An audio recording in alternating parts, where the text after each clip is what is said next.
إن الحمد لله نحمده ونستعينه ونستغفره ونؤمن به ونتوكل عليه ونعوذ بالله من شرور أنفسنا وسيئات أعمالنا من يهده الله فلا مضل له ومن يضلل فلا هادي له ونشهد أن لا إله إلا الله وحده لا شريك له ونشهد أن محمدا عبده ورسوله قال الله عز وجل في القرآن المجيد يا أيها الذين آمنوا اتقوا الله حق تقاته ولا تموتن إلا وأنتم مسلمون صدق الله العظيم أما بعد.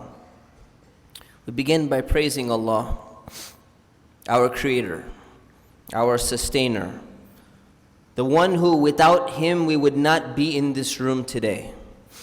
So we praise Him, we ask for His help in everything that we do, and we seek His forgiveness again and again for all the mistakes that we keep on committing, and we hope that by His mercy He will forgive us and allow us to enter into paradise. Ameen. As Muslims, we declare that nobody deserves to be worshipped besides Allah. And as Muslims, we declare that Muhammad ibn Abdullah was the last and final prophet and messenger that has been sent for our guidance, but not only our guidance, but the guidance of all people on the face of the earth until the end of time. Respected brothers and sisters, there is one surah, one chapter in the Quran which is entirely unique, in the sense that this surah has an entire story about one prophet from beginning to end. And you do not find any other prophet, his life story, being mentioned in chronological order from the beginning until the end. Some of you know which surah this is, and some of you may not know. This is Surah Yusuf. It is about the life of Prophet Yusuf alayhi salam, Prophet Joseph, as mentioned in the English language according to biblical sources. And the interesting thing about this story is that Allah subhanahu wa ta'ala describes the story as being ahsanul qasas, meaning the best of stories, the most amazing story that you can read. This is what Allah subhanahu wa ta'ala described His story as. And now the question is, why is it the best story? What makes it the best story? I'm going to zoom in on just one aspect of the story so that we can focus and we can learn a particular lesson. Because there's a lot of sad events in the story. Prophet Yusuf alayhi salam has to go to jail for practicing Islam. I want you to think about that. He has to go to prison because he tried to practice Islam when a woman tried to frame him and tried to commit fornication with him. He resisted that temptation, and because of that, he ended up in prison. Now, that's a very difficult thing for someone to even get to in the first place, right? But you know what happens? I want you to think about you and me. What happens when we go through a trial, when we go through a difficulty, if we're diagnosed with an illness or a family member is diagnosed with an illness, if we lose our job, or one of our family members loses our job and we lose our source of income, what state do you normally get into? The average Muslim starts to despair, they start to ask questions, and they start to say, why did this have to happen to me? And you find that their iman goes down at that time. You find that the amount of their prayers seems to go down because they go into depression. And of course, that's not the way it's supposed to be.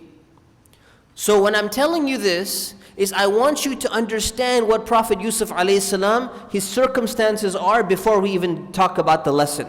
He's gone to prison because he was framed for doing exactly what Allah subhanahu wa ta'ala wanted him to do in the first place. It's a trial. It's a test. After another test. After another test. This is the life of Prophet Yusuf. And yet it's still described as being the best of stories if you look at it in the right perspective. Because he passes every single test and there's success at the end of the story. But I want to zoom in on this prison part. Prophet Yusuf is thrown into prison in Egypt. And I want you to understand, prison at that time was not like prison at this time. Prison at this time is still very difficult. But prison at that time, there are no modern amenities whatsoever. The type of people that you're with are really bad people. And it's a very difficult circumstance to be in. And he goes into prison. And Allah subhanahu wa ta'ala describes his situation like this. And he said, and then 2 men entered into the prison with him around the same time. There's 2 other people being mentioned in the Quran who came into prison along with Prophet Yusuf. Peace and blessings be upon him. And they came to him, and one of them said, I saw a dream. And I saw the dream, and we're not going to talk about the details of the dream. And the second man also saw a dream. And he came to Prophet Yusuf and they asked him, they said, Nabbitna bita'wili. Can you tell us the interpretation of this dream? Because it was very, it was not a normal dream. And they were very concerned. And people at that time, they really had this firm belief that dreams, have a sign, have an omen. And of course, sometimes they can potentially have that. So they came to Prophet Yusuf, but here's the key I want you to focus on. They said, Inna naraka min al-muhsinin. We consider you to be among the good people. These are people whom Prophet Yusuf just met in prison after his difficulties. And people are looking at him. He's in prison and people are watching this man. They're watching Prophet Yusuf and they're seeing something's different about this guy. This guy is not normal like the other inmates. He's acting differently. He's behaving in a completely different manner. He's respectful, he has confidence, he's praying, he's doing all these other things, but he's honest, he's dignified. So they saw something in Prophet Yusuf alayhi salam which made them go to him. They could have gone to anybody else, but they went to Prophet Yusuf alayhi salam to ask this question. And the reason why I'm focusing on this is because from here, Prophet Yusuf alayhi salam is now going to be able to speak to them and have an impact on them in a positive manner. But it was only possible for this to happen because of his character and his behavior which stuck out among the people. Every single Muslim should have the same type of character. Every single Muslim should have the same type of excellent behavior and excellent characteristics in the way they are wherever you are. Whether you're at work or you're at school, you're not supposed to be, as a Muslim, you're not supposed to be like everyone else. You're supposed to be the best of the best. You're supposed to display the most excellent character, have the most excellent manners, that people look and they say, what's with this sister? Or this woman, why is she so nice and so honest all the time? Why is there something different about her? This is what people are supposed to be thinking whenever they see a Muslim, whenever they see you and me, whenever they deal with us, whether it's in a business transaction, whether it's at school, whether you're a teacher, whether you're a student. People shouldn't just walk around and say, oh, I just met Muhammad. Okay, just like a normal guy. We're not supposed to be normal, brothers and sisters. We're supposed to be excellent, and that's the beauty of Islam. That's what Islam could potentially do for us. So they come to Prophet Yusuf, and they say, tell us this interpretation because there's something special about you. We trust you. We trust you. We came to you because there's something special about you. What did Prophet Yusuf alayhi salam respond? He told them, he said that don't worry, the food that you're going to be getting, they get normal food because Egypt at this time was considered one of those civilizations. It was considered to be organized. They have schedules and all of that. So it was known for that. So they probably had a schedule for the food when the food comes to the prisoners. So he said, don't worry, your food will not even come to you, but I will give you the explanation of these dreams before that even happens. Now this statement, you may read the Quran, you may read this verse and just pass over it and say, okay, that's interesting. And then what happens next? But we need to stop. And this is the one point that I want to emphasize in this khutbah today, this statement right here of Prophet Yusuf alayhi salam. He said to the 2 inmates, your food is not going to come. I'm going to give you the interpretation of your dream before your food even arrives. Think for a moment, why did he say this statement? Almost seems superfluous. What's the point of even saying this? Why don't you just go ahead and tell them what you need to say? Or go ahead and say what you want to say next. This is the most important part of this verse, in my opinion, particularly when it comes to spreading the message of Islam. What Prophet Yusuf ﷺ is doing is he's understanding the psychology of human beings. You see, these people came and they had a need. They had a need from Prophet Yusuf and they wanted to get an answer from him. But when someone has a need, you need to make sure that they're in a state of ease so that they can actually accept what you're trying to tell them. I was in Hajj. I was in the Hajj journey just recently. We just came back. And what I noticed is sometimes in Hajj, people start to panic because they're not used to the strange schedules that happen in Hajj. You're traveling from one area to another area. It's only a few miles by bus. And you would think, you know what? Traveling a few miles can't take more than 10 minutes, 30 minutes, 1 hour. But the reality is when you're in Hajj and you have 3 million people on the exact same road at the same time, it could take potentially 10 hours to travel a few miles. You could potentially walk it faster than you would in a bus. That's the reality of Hajj. Anyone who's gone for Hajj, they know that. But some people who are not ready for that, they're not used to that. It's difficult for them. So one woman came up to me during Hajj, and she was panicking. And she was really, really panicking. And she says, you know what? I don't know what's going on. I can't find my husband. And I knew her husband was not very far from her. And I said, don't worry, it's okay. Everything's going to be fine. Your husband is right behind. And she started really, really panicking because she was confused. She didn't know what to do. And every single word that I was trying to explain to her, that don't worry, everything's going to be fine. He's right behind. He's with another part of the group. Everything's fine. She couldn't hear it.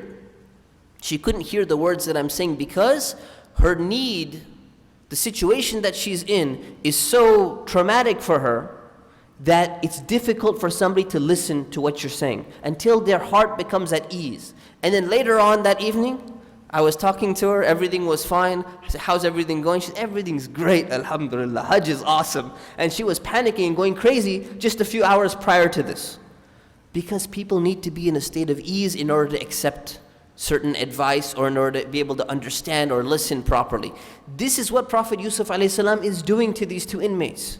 He's saying, before I tell you what I want to tell you, I need to put their heart at ease. I need them to be calm. So he mentioned the thing that prisoners, probably the only thing at that time that prisoners would be looking forward to, and that is their food. So he mentioned something nice, something that they can relate to, something that they can feel good about. Food, oh, food, that's good. I was worried about my dream, what's going on in the dream. You mentioned the food. There's going to be bread, there's going to be some salt. So they start feeling good, number one.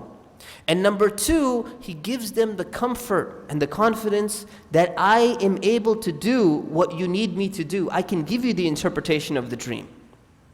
So brothers and sisters, then he began to explain something. He continued and he said, this is the knowledge that Allah has given me. This is knowledge that my Lord has given me. The knowledge to interpret dreams.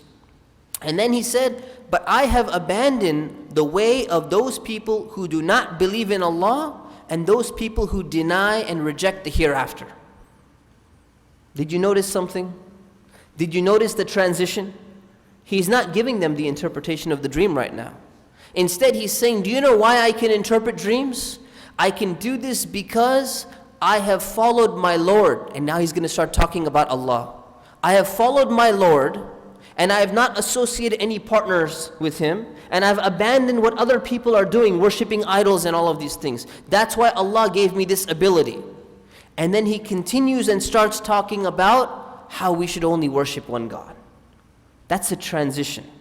That's a way of having a conversation with somebody and smoothly making a transition so that you actually start conveying to them something which is more important than these dreams. See, Prophet Yusuf ﷺ, he understood these dreams, they want to know what the meaning of the dream is. But you know what? That's not the most important thing that they need right now. They need something more important than that. And that is, they need to understand the truth and the reality of why they were created, why they're here. That's more important, because these were people who are worshiping idols. So, the lessons to learn here is that I hear all the time people saying, I can't talk to people at work about Islam. It's socially awkward. I cannot, talk to my neighbor. What are they going to think about me? This is not something I can do. They're going to think I'm preaching. They're going to think I'm one of those people who shows up at their door on a Sunday morning and starts yelling at them, telling them that the day of judgment is coming, and this is going to turn them off. But brothers and sisters, we have a responsibility to convey the message of Islam, and I want you to understand that responsibility is greater because of the circumstances that we're in. The circumstances in which Prophet Yusuf ﷺ was in prison, under false pretexts, under difficult people to deal with, obviously. Of course, they're still human beings, and there are probably some good human beings in there. But it's difficult. The circumstances which we are in, the vast majority of people still in this room, and in the vast majority of mosques across the country, the vast majority of them, they came to this country. They're immigrants to this country. And they primarily, if you ask them, said, why did you come to this country? We came for a better lifestyle. We came for more stability. We came for the opportunity. And if you ask them, did you get it? And they say, yeah, we got it. Many people made it big. Many people are living much better lifestyles here in terms of luxury, in terms of standard of living than they would in the countries in which they came from. The exact opposite circumstances of Prophet Yusuf ﷺ. We have the peace, we have the comfort, we have the tranquility, and we even have the luxury, which means that our responsibility in the land in which we are raises and increases, that we must be conveying the message of Islam to our fellow friends, to our fellow neighbors. And you leave it up to Allah subhanahu wa ta'ala. Our job and our responsibility is simply to teach and simply to convey. But we cannot do that if we're timid. We cannot do that if we just shy away and say, no, I can't do that.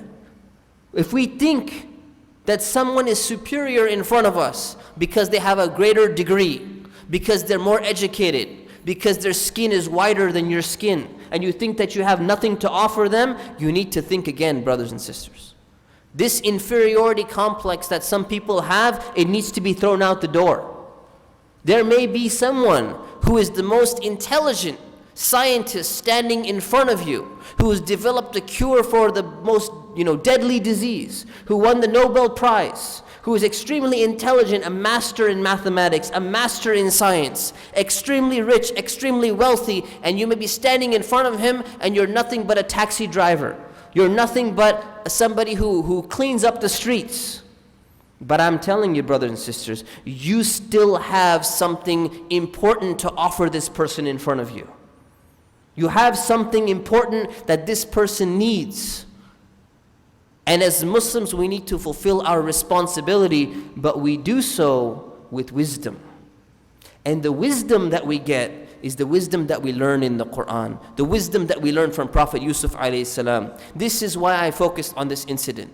If you think that your circumstances are so difficult that you cannot convey the message of Islam, you cannot talk to people about Islam, go and read the story of Prophet Yusuf ﷺ. Are your circumstances worse than his? If you think that I don't know how to introduce the subject, I never get an opportunity, nobody ever comes and talks to me, your answer is right there in the story of Prophet Yusuf ﷺ. Improve your character. Make yourself stand out in a good and a beautiful way, and I guarantee you people will start to look at you, people will come and start to talk to you, and the opportunity will open up. If you don't know how to change the topic, if you don't know how to introduce it, it's too weird. I can't walk up to Bob at work and just say, hey Bob, you know what? Let me tell you about Islam. It's too awkward. Then use the transitional method that Prophet Yusuf ﷺ used whenever you're having any other conversation with Bob or Mary or Susie or whoever it may be. And this is an opportunity that we're here to help you with, inshallah. Brothers, this Sunday, we have something called Open Mosque Day. An Open Mosque Day, which we actually have every month, but we're doing a little bit bigger one. From 11 to 3, we want you, not me, we want you to go and invite people and say, come to the mosque. You know what? I go to the mosque and say, I usually go on Fridays or I go some other days. Were you ever interested in coming and checking it out? Maybe you can tell them, you know what? Do you like Mediterranean food? You should stop by our mosque on Sunday. We have some pretty good food. We have some cultural things. Did you ever wonder what that Golden Dome building is on 91 and State College? Everyone I meet, subhanAllah, in Southern California, I tell them, they say, well, where do you work? I say, have you ever driven by 91 and State College Boulevard? I said, yeah. Did you see the Golden Dome? Yeah. So I worked there. Wow, I always wondered what that building was. I always was concerned. I always wondered what it was. Every person I asked, said, would you like to try and stop by? That would be awesome. Can I actually go inside? I'm like, yeah, you can actually go inside. Not only can you go inside, we'll give you food, we'll give you a tour, everything. It's awesome. People are waiting for it, brothers and sisters. We really live around people who are really open to it. They're getting propaganda in the media and all of that against Islam. But if you talk to them, you and I know, if you talk to them, they're very open people.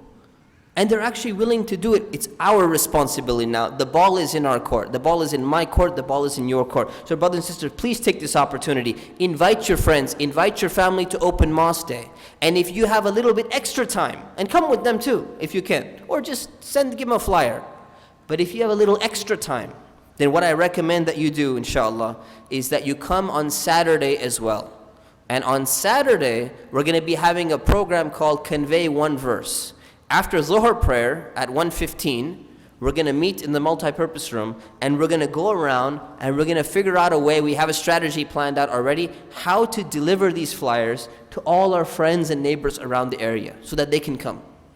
This is actually not that difficult. It won't even take that long. It'll take an hour or two. If you have time and you can make time, inshallah, try to come to this event. We ask Allah subhanahu wa ta'ala to allow us to convey the teachings of Islam.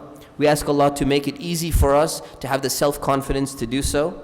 And also, remember that the Prophet sallallahu alaihi wasallam, he told Ali radiyallahu anhu, he said, if Allah were to guide even one person through your efforts, it would be better for you than an entire herd of the most expensive camels. For that, you know what that means? That means that if you were to get a nice, luxurious home and a whole block full of expensive homes in Beverly Hills, he said, if Allah were to guide one person through you, by you introducing Islam to them, it would be better than all of those gifts that were given to you. That's how great it is to convey that one message to one person. We ask Allah to help us and guide us at all times. Ameen. Astaghfirullah li wa lakum wa li sa'iril muslimin fastaghfiruhu innahu huwal ghafurur rahim.